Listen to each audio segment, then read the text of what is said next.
Welcome back, my beautiful super soul sisters. I hope you had a delightful Mother's Day.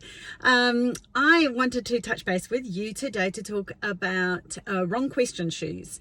One of the things that I like to say when I have my sessions with my beautiful ladies and gents who come to visit is that quite often I don't see myself as the guru, the person who has all the answers. And honestly, I think if anybody who says that they do, run for the hills.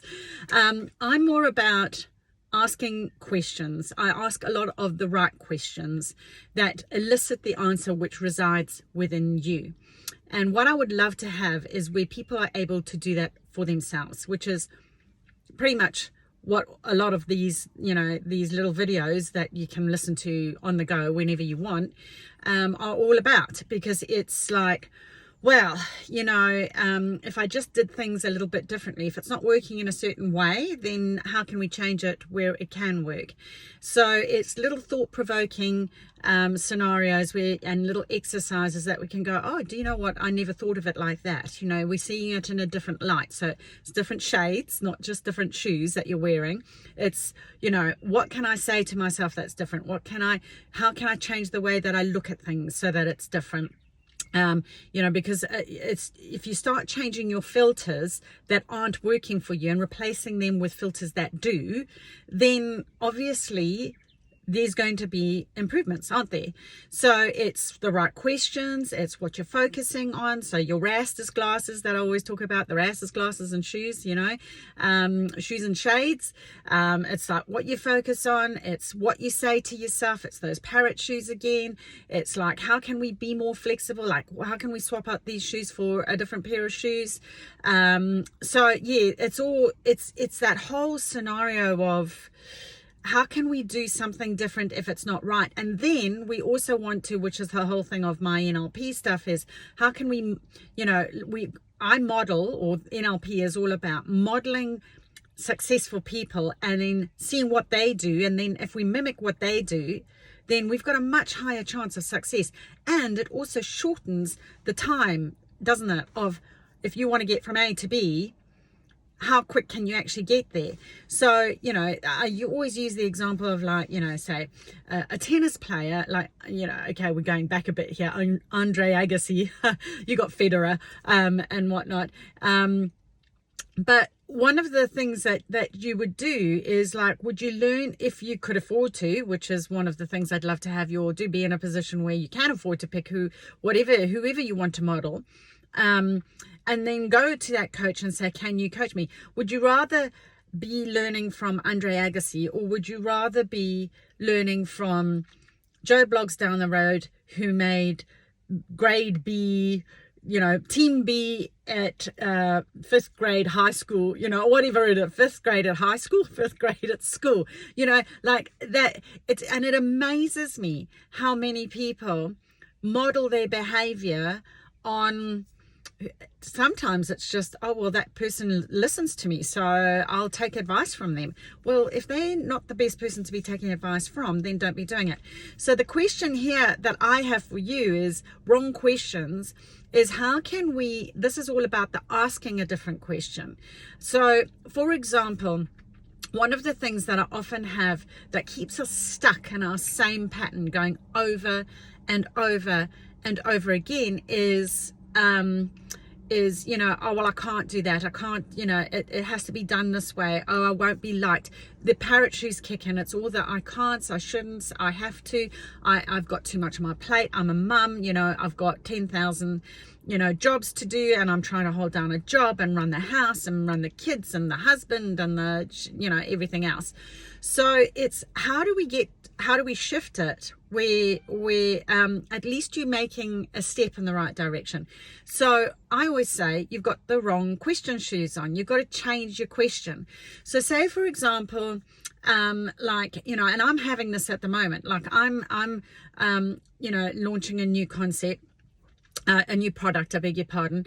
And you know, sometimes you're going to, it's a growth process, isn't it? You're going to get brick walls. You just are. That's life, you know. It's like, you know, and you go down that tunnel, and then there's a brick wall, and you go, damn, do you give up or not? Do you persevere? So you, instead of going, oh well, that's the end of the road, you just go, oh well, that's the end of the road, you know. And then how many times, quite often I find people will go, well, they've gone down that little mazy route, and then they go to another road and they tried that one, and then that cuts off again, and then they get to another obstacle on another path, and they're still trying to go towards their dreams, but they can't quite push through it, right? So eventually they give up. So one, you know, I always say, you've got the wrong shoes on. Let's ask, how can this work? Because quite often, you know, what people are focusing on is what's not working. And of course, whatever you focus on is what you get more of. So it's like, if we have different raster shoes on, if we start looking for those yellow cars now and start going, well, how could it work? How could it be done differently? And yes, I'm not saying that instantly you'll get an answer. No, you know, it's not how it always works. But it might be that you make more progress than what you did before. So you go, oh, well, that did work. So that worked, and that worked, and that worked. Okay, so we're going to keep that as part of our strategy. What bits didn't work? Okay, we'll get rid of that. Right, so now that we know that 1, 2, and 3 steps are working, how can we get it to the next step? What are the options for that? So you see, what you're doing is you're asking, it's almost like our brain, it's not almost like, our brains are like filing cabinets.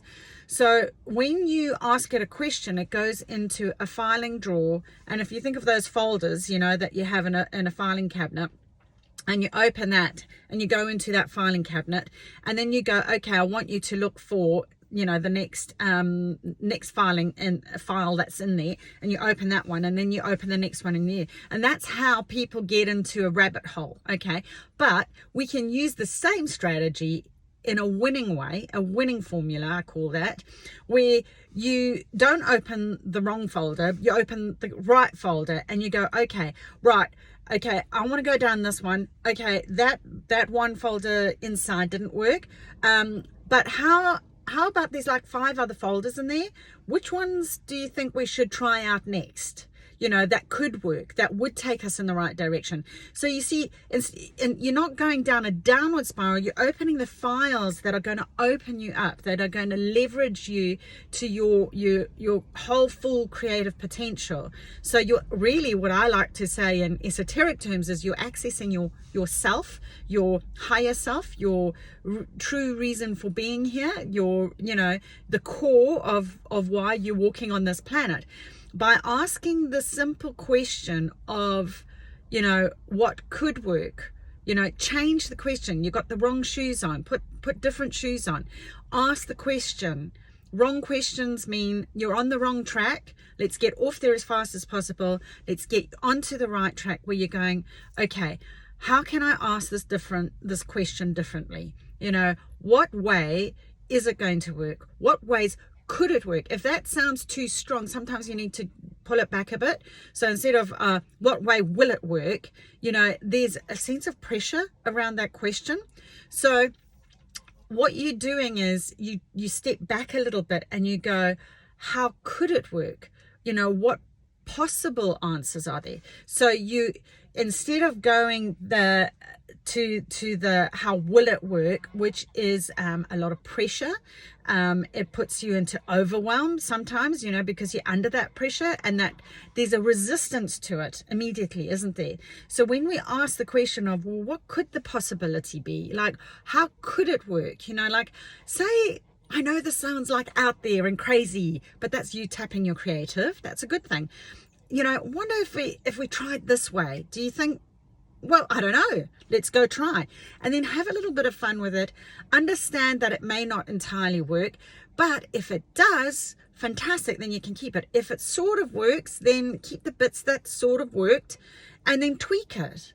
But that at least gets you, you know, gets you the momentum that you need, to gets you onto the path, gets you starting to move. Okay, absolute gold. So it's asking the right questions that unlocks who you really are. So if you keep shutting yourself down, get out of the wrong shoes and get into a pair of, I've got to ask this question in a different way. I've got to find a different way of doing this. And that is an absolute gold. And you'll find that a lot of the really high successful people have this mental strategy. They don't call it, the wrong shoes or whatever, but they have it in their brain as like, yeah, but how could it work? So if you found that useful, I would love it if you would like, share and subscribe. Even hit the notification bell. If you're on YouTube, otherwise you could hop over. If you're already in the Facebook group, fantastic. If not, you're very welcome to join us there. It's free, like-minded ladies just like you and me, all doing the same thing. How can we get to where we want to go? How can we be the best version of ourselves in a shorter space as possible time? Because each day is we've got to live our full out, in my opinion. It's like that whole thing of carpe diem. We've got to seize the day, haven't we? So your shoes, your path, your way. Namaste.